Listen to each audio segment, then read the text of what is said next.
กระต่ายกับเต่าแล่นแข่งกัน อยู่ในป่าอันกว้างใหญ่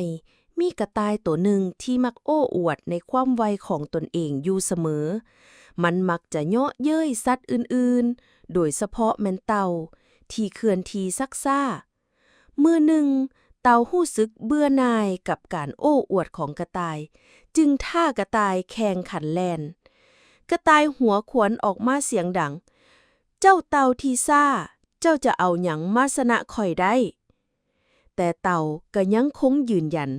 ทั้งสองตกลงที่จะแข่งขันกันในมื้อต่อมา โดยมีเส้นชัยอยู่ไกลออกไป เมื่อการแข่งขันเริ่มต้น กระต่ายก็ออกตัวแล่นไปอย่างว่องไว ทิ้งเต่าไว้ข้างหลังไกลสุดลูกหูลูกตา มันแล่นไปเรื่อยๆ จนกระทั่งรู้สึกเมื่อยและคิดว่า เต่าคงอีกดนกว่าจะมาฮอด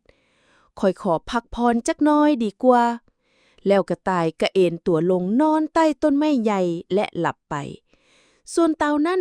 ถึงแม้นจะเคลื่อนที่ซักซ่า แต่มันก็ยังคงเดินหน้าต่อไปอย่างบ่ยอมแพ้ มันก้าวไปเทื่อละก้าวอย่างตั้งใจและสม่ำเสมอ เมื่อกระต่ายตื่นขึ้นมา มันก็ตกใจเมื่อเห็นว่าเต่าอยู่ใกล้กับเส้นชัยแล้ว กระต่ายฟ้าวแล่นสุดกำลัง แต่ก็สายเกินไป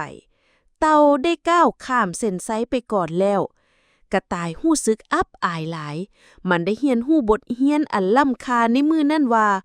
ความสม่ำเสมอและความพยายามต่างหากที่นำไปสู่ความสำเร็จบ่แม่นความไวเพียงอย่างเดียว นิทานเรื่องกระต่ายกับเต่าสอนให้เฮารู้ว่า ความพยายามและความสม่ำเสมอนำไปสู่ความสำเร็จ ถึงแม้นว่าเต่าจะซ่ากว่า แต่มันก็บ่ยอมแพ้และสืบต่อเดินทางไปเรื่อยๆจนถึงเส้นชัยบ่ควรประมาทคนอื่น กระต่ายประมาทเต่าย้อนคิดว่าตนเองไว แต่สุดท้ายก็ต้องพ่ายแพ้บ่หลงตนในความสามารถ ความไวของกระต่ายเฮ็ดให้มันคิดว่าตนเองจะชนะได้อย่างง่ายดาย จึงพักผ่อนและนอนหลับไป ความอดทนเป็นสิ่งสำคัญ เต่าแสดงให้เห็นถึงความอดทนและความตั้งใจที่เฮ็ดให้มันบรรลุเป้าหมาย โดยรวมแล้ว นิทานเรื่องนี้เน้นย้ำถึงคุณค่าของความภาคเพียรและความถ่อมตน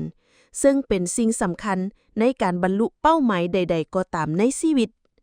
ถ้าเห็นว่าบทความนี้มีความหมายกับท่าน กรุณากดไลค์ กดแชร์ กดติดตาม เพื่อบ่ให้พลาดในคลิปต่อไป